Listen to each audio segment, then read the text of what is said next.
Meus amigos, minhas amigas, ideias em debate no ar. Nosso convidado, ilustríssimo convidado, sugerido pelo Castelo. Eu costumo dizer que todo rei precisa de um castelo. E eu tenho o Castelinho aqui, que é um dirigente sindical importantíssimo. No passado ele foi do Sindicato dos Telefônicos, um dos principais dele, foi da oposição, fez aquela confusão lá. E agora está no Sindistal, presidente do Sindistal, o grande sindicato que você precisa conhecer. Depois um dia, talvez, ele merecendo, o Mauro põe ele no nosso programa, né, Mauro? Mas vamos ver. Mas o nosso convidado é um advogado, dirigente político. Então nós vamos falar de política, só política. Hoje, aqui é só política. E líder do movimento Em Marcha, Francisco Amaro Gurgel Filho. Paulistano, nasceu em Santana. Santana está crescendo muito, hein? Bairro nobre agora. Mas viveu toda a sua infância e juventude na Vila Malha, na Zona Norte. Também Santana é Zona Norte. E foi lá que ele fez e mantém até hoje grandes amigos, principalmente aqueles do tempo estudante na escola, professor Antônio Zé Leite. Tudo isso aqui é escrito pelo Mauro Ramos. Mauro Ramos é o nosso editor aqui, eu tenho que ler tudo. Ele é o nosso principal assessor da nossa TV, canal aberto, TV aberta. Muito bem. Então nós vamos falar com o nosso companheiro Gurgel, que escreveu um livro, mas vamos falar com o livro depois. No segundo bloco vamos falar do livro. No primeiro, é uma pessoa que militava no PT, teve uma relação com o Brizola no PDT, está no PSB, partidos todos de esquerda. Então, ele, onde tem partido de esquerda, está lá o Gurgel. Então, vamos entender um pouco a importância da política, a importância dos partidos de esquerda, como foi a participação dele no PT, no PDT e agora no PSB, que é importantíssimo. Todos que estão vendo o programa, nós temos que perceber a política como um instrumento poderoso de mudança. Porque, Gurgel, você vai falar em seguida, as pessoas veem os partidos, os deputados, os políticos de uma forma muito pejorativa. Não enxergam as pessoas como pessoas que estão lá para lutar. Sempre veem corrupção. É porque a visibilidade que a imprensa dá, na maior parte das vezes, é só de problema, né? Nunca de solução. Mas se não houver uma política forte, o país é um país fraco. Não se esqueçam aqueles que estão nos vendo nesse momento daquele período da ditadura. Basta lembrar. Agora, é que nós somos muito jovens, e é importante, né, essa juventude, mas a juventude precisa compreender e perceber que política é com P maiúsculo e é para mudar para melhor. Então, por isso está aqui o Gurgel. Gurgel, as câmeras são suas. É um prazer estar com vocês aqui. Na realidade, todo mundo tem uma história política, ou tem uma história de vida. Nós estamos lançando um livro, como você mesmo colocou, mas antes desse lançamento, teve todo um pensamento, uma formação de pensamento voltado tudo na questão política. Como colocou, eu iniciei lá no PT, no tempo nem sabia direito o que era política, foi muito novo, tinha meus 20 anos. Fui um dos fundadores na região norte. E dali a gente foi trabalhando o pensamento. Em determinado momento eu não fiquei mais no partido, mas deixei grandes amigos lá dentro do Partido dos Trabalhadores. Mas entendi na relação que nós tivemos com o Brizola, um grupo nosso que desenvolvia um trabalho lá no Partido dos Trabalhadores, que deveríamos ir para o PDT. Nós fomos para o PDT, fizemos um determinado período na política dentro do partido do PDT, junto com o Brizola, principalmente em Brasília, foi em Brasília que nós fizemos a participação do PDT.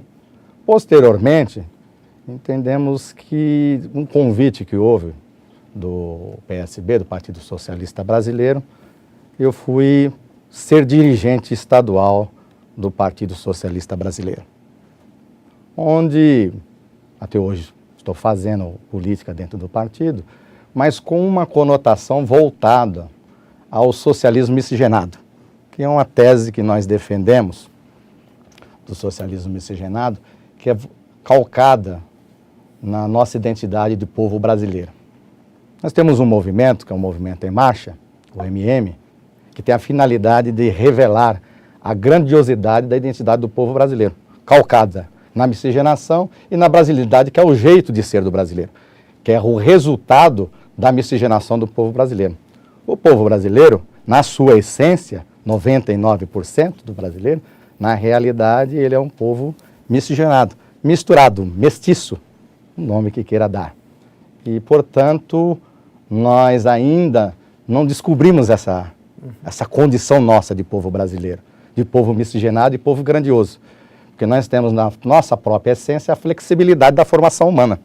Nós somos uma revolução na condição humana.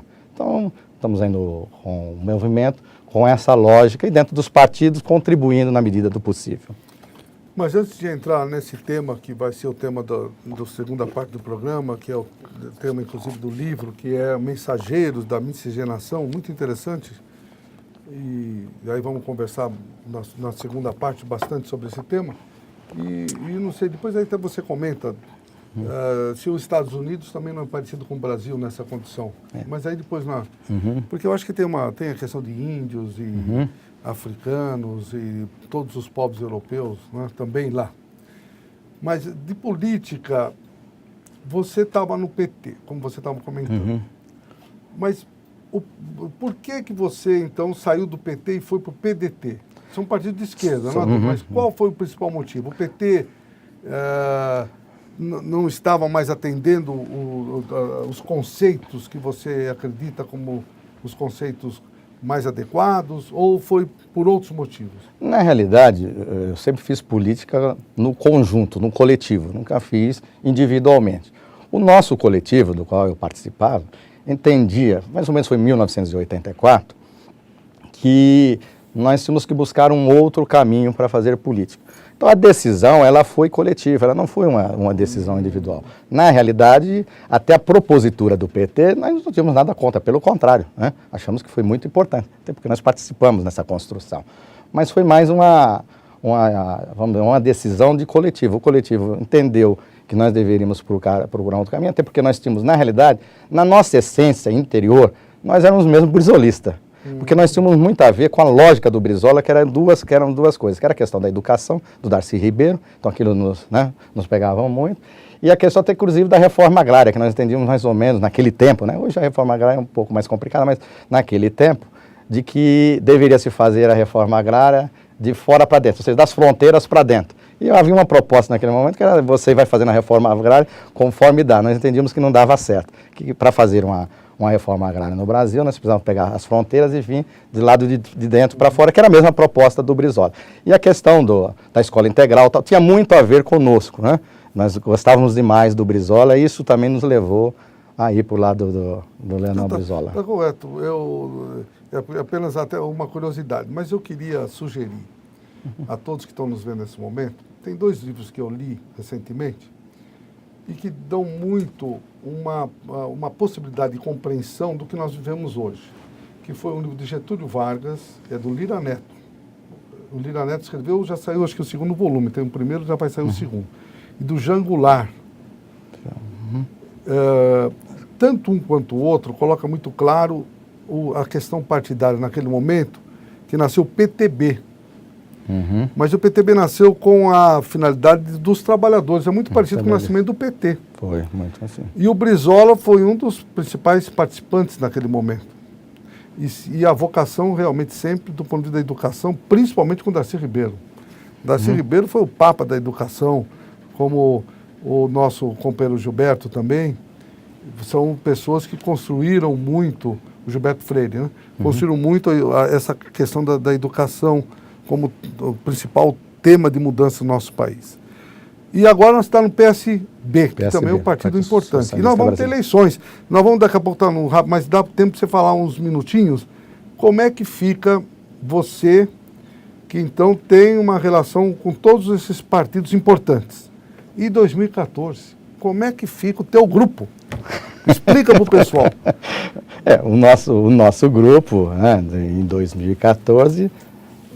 veja bem, ainda, como diz o ditado popular, tem muita água para correr debaixo da ponte. Ah, mas já está correndo, já está correndo. Mas o povo quer saber. Mas entendemos que, né, vamos dizer, nessas andanças do para presidente da República, principalmente, o Eduardo Campos vamos dizer, é um novo nome que corre, né, no meio da participação política.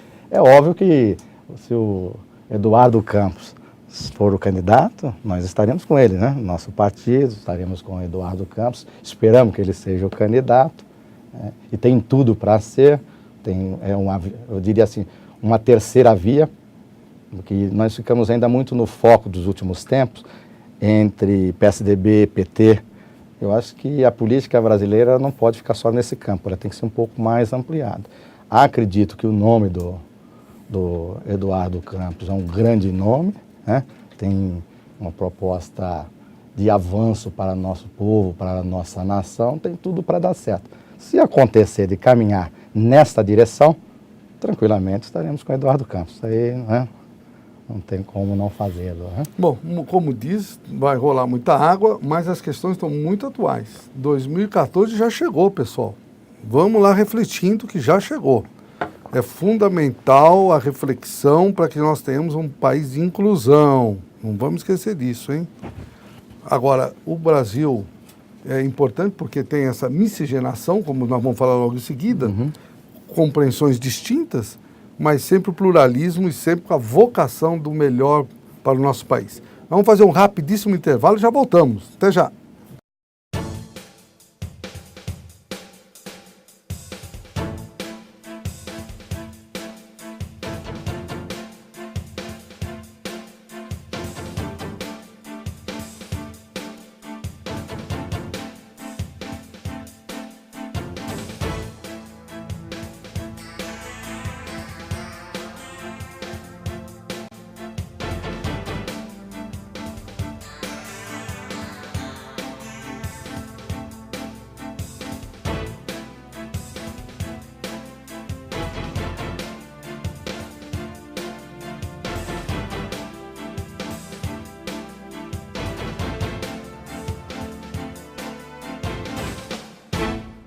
Eu estou aqui com o Marcos Afonso, que é diretor jurídico do sindicato e diretor de imprensa da UGT. Acaba de acontecer aqui no sindicato, no centro de São Paulo, o lançamento do livro que está na mão do Marcos Afonso, o livro do Audálio Dantas, As Duas Guerras de Vlado Herzog. E o Audálio fez uma fala aqui contando daqueles tempos difíceis e heróicos de resistência à ditadura. Marcos Afonso, é importante que os dirigentes sindicais, sobretudo os jovens, conheçam aqueles tempos, não? É de fundamental importância, jornalista João Franzin. Eu que tive também uma participação naquela época, era muito jovem, mas nós acompanhamos realmente o que estava acontecendo no nosso querido Brasil. Anos de chumbo, em que a sociedade civil estava manietada, estava realmente, como foi dito aqui pelo jornalista Audálio Dantas, manietada. E graças a esse episódio do Vlado Herzog, é que houve um despertar da consciência nacional em busca da redemocratização que logo em seguida veio no governo Geisel. Audálio, você está fazendo um circuito nos sindicatos, já foram 3 lançamentos, metalúrgicos de Guarulhos, padeiros e agora Comerciários de São Paulo, é isso? Aliás, eu disse aqui, não sei se você estava aqui na abertura, eu disse que esse livro deve muito ao movimento sindical. E os principais consumidores, fora do circuito normal de literatura, são os sindicalistas. E, nesse sentido, acho que o fato de o livro se referir à atuação de um sindicato, que foi o do jornalista de São Paulo, e de um sindicalista, eu não sou nesse momento, mas tive essa atividade, eu acho que isso está levando o movimento sindical a participar ativamente da circulação desse livro. Para mim isso é muito importante.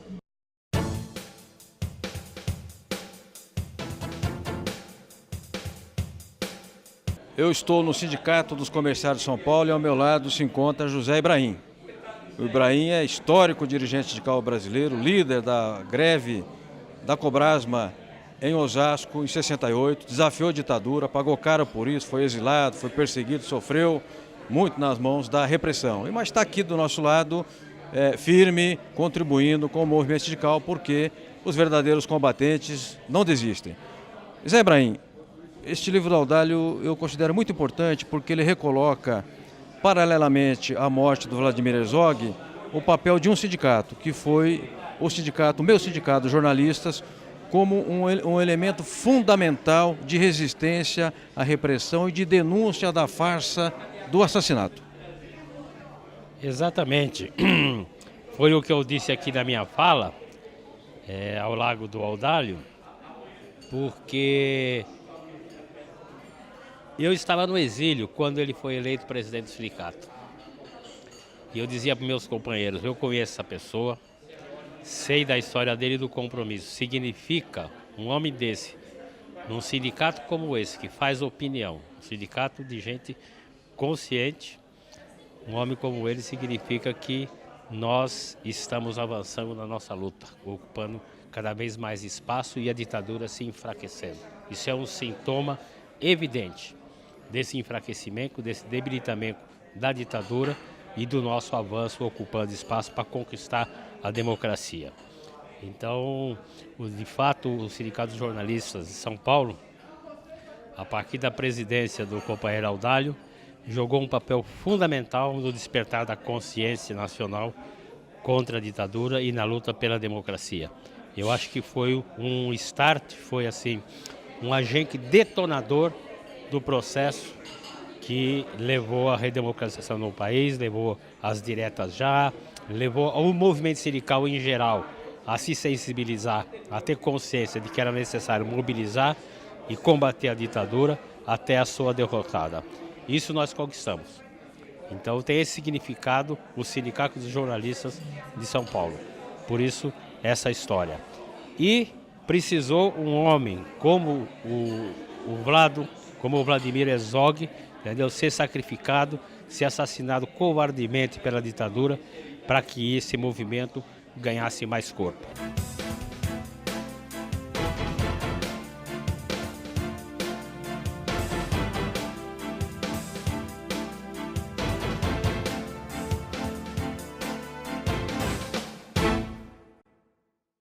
Meus amigos, minhas amigas, Ideias em Debate no ar, novamente temas políticos, importantíssimo, porque com política com P maiúsculo se constrói. Nosso convidado, Francisco Amaro Gurgel Filho, uma pessoa que conhece profundamente a questão política, transitou em alguns partidos, principalmente de esquerda, e ele é líder do movimento Em Marcha, MM, como ele mesmo diz. Antes de falarmos e dar continuidade, vocês viram o intervalo, a atividade do lançamento do livro do Audálio Dantas sobre Vladimir Herzog. Nós fazemos questão de valorizar esse lançamento, tanto é que passamos no intervalo, e vai ter um programa especial a respeito desse tema. Tanto o Audálio, que é merecedor de todo o nosso respeito, jornalista dos mais importantes do nosso país, foi presidente do sindicato, inclusive, trouxe na sua leitura fácil e muito didática compreender um momento importantíssimo da ditadura e um suicídio, entre aspas, né, que a ditadura sempre disse e defendeu, que na realidade foi um assassinato bárbaro, absurdo, contra um homem da imprensa, um homem do bem, um homem que queria o que todos nós queremos, cidadania. Então é fundamental a valorização desse momento.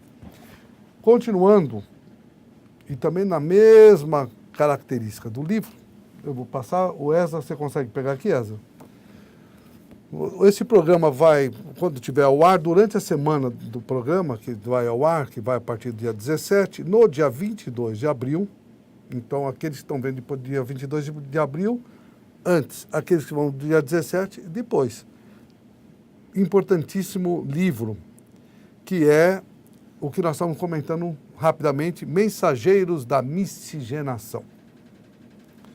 E aqui nós estamos, provavelmente, debutando o Francisco Amaro Gurgel como entrevistado e debutando como escritor também, né? Olha, está debutando duplamente aqui no programa Ideias em Debate. Então, Francisco Gurgel, vamos falar um pouco do livro. Você já falou da importância da miscigenação, eu joguei no ar aí a questão como o Brasil os Estados Unidos, não sei se tem outro país também com as mesmas características, a importância, as dificuldades, as discriminações, abusos, e o que fazer com uma miscigenação. Eu já lanço, eu acho a miscigenação uma das questões mais especiais. O Brasil é especial. Ter todos os povos aqui, sangues de diversas raças, pessoas de várias terras originárias de Ásia, África, Europa, aqui. Isso é tão bonito. E o povo brasileiro é bonito por causa disso. Eu acho que é fantástico. Mas vamos ouvir do nosso escritor. Por favor, explique para todos nós o tema o central do Mensageiro da miscigenação. O MM, por exemplo, que é um movimento que nós pertencemos, ele tem a finalidade, que é um movimento que tem a finalidade de revelar ao povo brasileiro a sua grandiosidade, calcada na miscigenação e na brasilidade. Miscigenação é aquela lógica que ele tem da mestiçagem, né, que ele veio ter, diríamos assim, dos 4 povos do mundo, dos 4 cantos, que nós colocamos assim, o branco, originária da Europa, o negro, origem África, o amarelo, origem asiática. E nós incluímos uma outra, que são os nossos conterrâneos antes de ter o Brasil oficial, ou seja, os vermelhos, os chamados índios no passado, os aborígenes da nossa terra. Então, esse país, nosso país, o Brasil, ele foi constituído com esses povos, que têm essas peles. E as peles, elas são por aproximação. Na realidade, para falar assim, o negro é negro, o preto é preto, se você pegar a cor totalmente negra, na verdade não é, ou branco, o branco é branco se fosse esse branco, mas na realidade o branco, ele é uma aproximação. Quando se fala da cor da pele, se fala por aproximação, não fala exatamente aquilo que representa.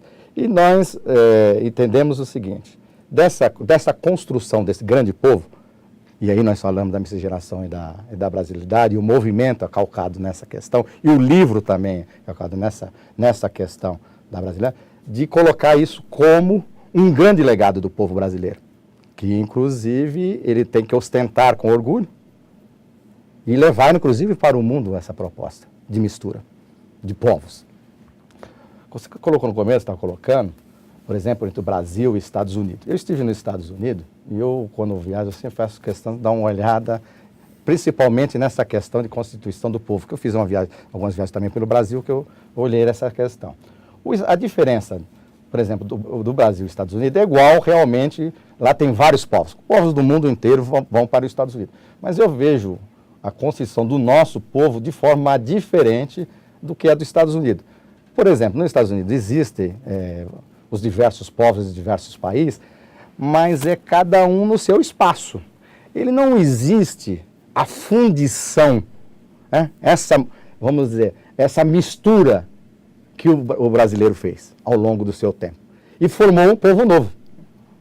Então quando nós nos constituímos nessa fundição, nós formatamos um outro povo, que eu sempre coloco. Na realidade, o que é o miscigenado? Aqui no Brasil, eu tenho o miscigenado escuro, o miscigenado claro e o miscigenado intermediário. Essa é a figura do povo brasileiro. Então, há uma diferença, porque aqui nós, além de fazermos a questão dos diversos povos, nós não só toleramos um ao outro, nós nos fundimos, é muito maior do que só a tolerância.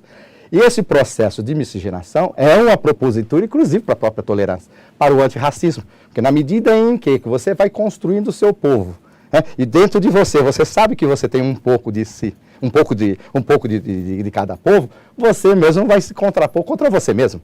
Então, uma maneira, inclusive, de contrariar as visões racistas e intolerantes é essa própria formatação da miscigenação. Por isso o povo brasileiro é um povo flexível. Não adianta querer exigir do povo brasileiro aquela forma de pensar e de agir daqueles povos, ou os europeus, ou mesmo os povos asiáticos, porque nós somos flexíveis na nossa formação. E isso tem a ver com o nosso pensamento. Por isso que o povo brasileiro é flexível na sua própria essência. Agora, então, basicamente, o único país do mundo que tem essa característica da forma e a força que você está ponderando é o Brasil. Porque outros países, a não ser os Estados Unidos, não têm essa característica tão importante da miscigenação. Né? Você vê, vai no sul do Brasil, na Argentina, é basicamente europeu. Não é muito difícil ter, praticamente nem ver negro na Argentina, que é um país sul-americano também importante. Ou no Chile, no Canadá, então nem se fala. No Canadá é basicamente europeu. Não é? O México também tem um pouco. Não é? O México também tem um pouco, mas não tanto quanto o Brasil e os Estados Unidos. Mas acho que com essa força que você está dizendo, é o Brasil. E essa característica, quais as qualidades que empresta ao país? Sem dúvida nenhuma. Antes, talvez, depois me perguntar a qualidade, se eu esquecer, porque eu sou um pouco esquecido, eu vejo o seguinte, olha só, outros povos também se miscigenaram, mas não na intensidade do povo brasileiro. Por exemplo, nós pegarmos a América do Sul, a América Latina, os povos desses países, eles se miscigenaram principalmente entre o branco e o vermelho, que é o índio, que as pessoas sabem.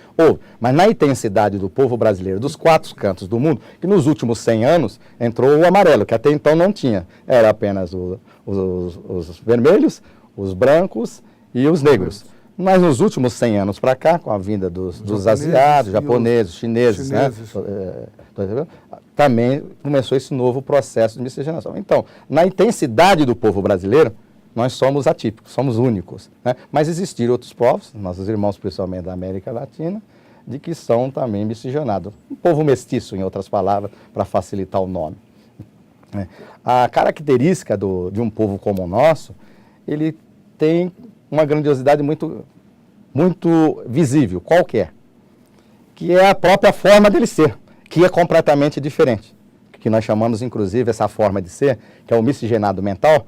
Nós separamos entre o miscigenado biológico, que é na questão da biologia, mas nós falamos da miscigenação mental, que é a brasilidade, que é o jeito de ser e de agir do povo brasileiro. Então, um jeito só dele, um jeito total dele. Então, o brasileiro, o lado positivo, é exatamente isso que talvez todos reclamam, que é a sua flexibilidade. É um povo pacífico, né? Um povo que ele tem dentro dele a própria democracia humana. A configuração do pensamento do povo brasileiro está muito calcada na sua própria formação. Isso nos dá um elemento à frente dos demais povos. Com todo respeito a todos os povos, é óbvio, né? Mas o nosso povo, nesta questão, ele está à frente, né? E ele é um povo essencialmente democrata. A própria Constituição dele leva com que ele seja, na sua cabeça, um democrata. Consequentemente, também um ser tolerante. Ele sabe ser tolerante. É dele isso, essa confiança. Então, eu acho que é muito importante. Além de ter todas as inteligências de todos os mundos, de todo mundo, dentro dele. Ou seja, ele aglomera todas as forças de inteligência de todo mundo, né? Então nós temos que aproveitar, e eu vou infelizmente ter que ir encerrando o programa, com todas essas características. Primeiro, comprem esse livro. É importante para compreender o nosso país. Agora nós precisamos ter a capacidade, com essa riqueza que temos do povo extraordinário que é o brasileiro, para superarmos as adversidades ainda de termos exclusão social na questão da educação, na saúde, distribuição de renda, enfim. De qualquer forma, é já um começo. E a leitura desse livro vai nos traçar um norte importante a ser perseguido por todos nós. Então, eu agradeço muito, Gurgel, a sua presença no nosso programa. Eu agradeço muito a você, a sua fidelidade de estar sempre assistindo Ideias em Debate, ligando para nós no 21215972, visitando a nossa sede na Rua Formosa 99 e acessando o site www.comerciados.org.br. Até o próximo programa.